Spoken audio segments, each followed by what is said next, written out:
how Agentic AI will transform observability.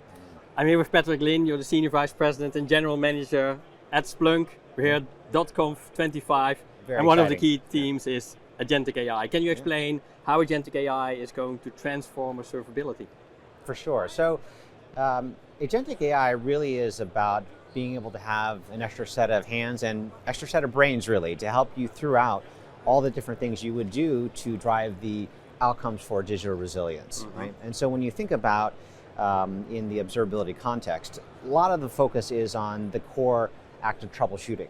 And we already know that AI agents can help pull together telemetry that you didn't know about that should be correlated.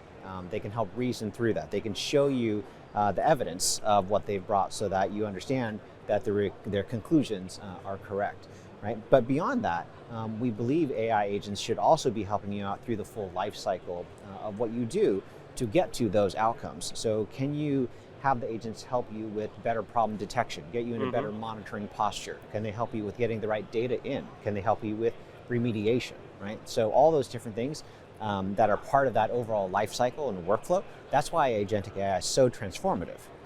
Yeah, and you were talking about, let's say, troubleshooting, for example, incident management. What kind of benefits does Agentic AI have for incident management?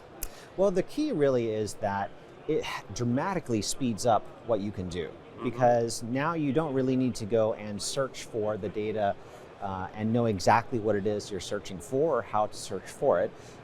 You can simply ask questions at a higher level. How is my system doing? What's changed today? And it can go and interpret that and go and grab the right information and assemble it for you and help reason through it as well, right? And so it's sort of like having an observability assistant for you, right? An AI version of an SRE, go and do a bunch of the work for you. Now, does it completely take away the human? We don't think so, right? We do believe the human's going to be in the loop going forward still. However, it's a lot of help to get you to the kind of fix much faster. Right? Yeah, one of the things you were mentioning, resilience, one of the key words I think here at .conf 25. If you look to proactive threat reaction and resolving the issues, what does, let's say, threat detection mean for resilience in general? Yeah, so I think that the focus here when it comes to AI is really around what are the kinds of things you need to be concerned about with AI itself driving some of the threats, and are there things that could have happened to the AI that you may have incorporated into your own application, right? So a lot of our focus is on helping the developers, engineering teams who are building AI-enabled applications or agents to understand exactly what is going on, trace the entirety of let's say a conversation, understand what kind of prompts are coming from the user, what we're sending as a system prompt, what comes back from a large language model. And in getting to that kind of visibility, you then understand very fully what's going on, right? And you can bring into that view information from, let's say, Cisco AI Defense, which helps us with understanding whether there's been, let's say, prompt injection or data leakage or any of these kinds of issues that can affect the output of these large language models and therefore kind of compromise what you're trying to deliver to the end user. And you were talking about telemetry data. So what kind of specific telemetry data is used in observability?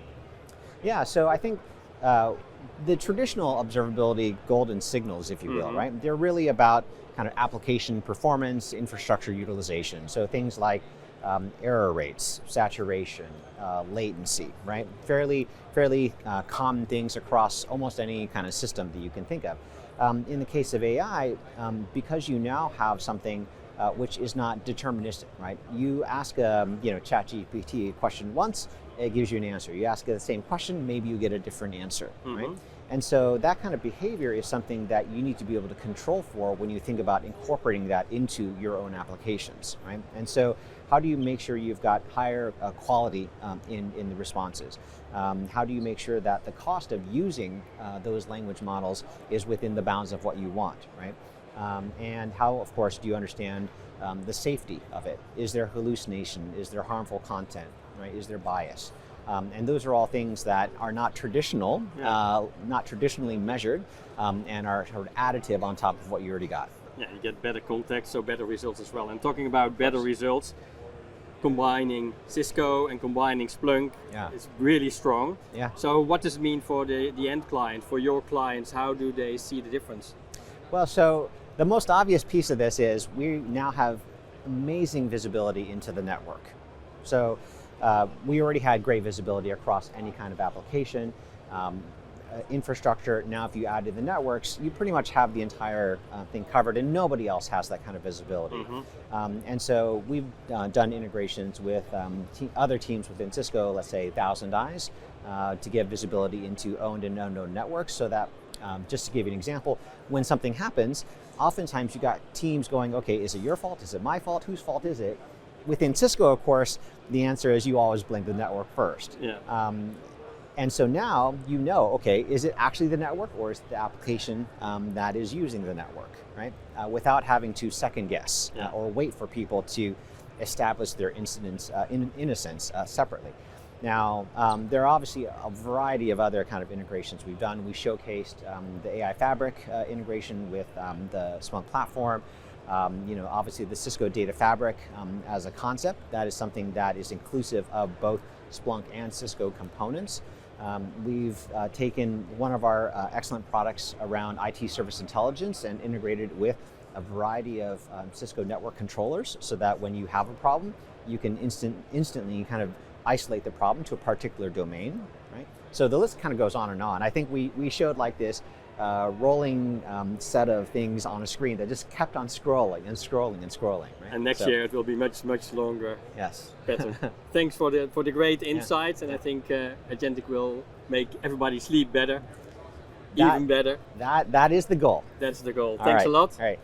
And thank you for watching. And I hope you're going to sleep better with Agentic AI for observability.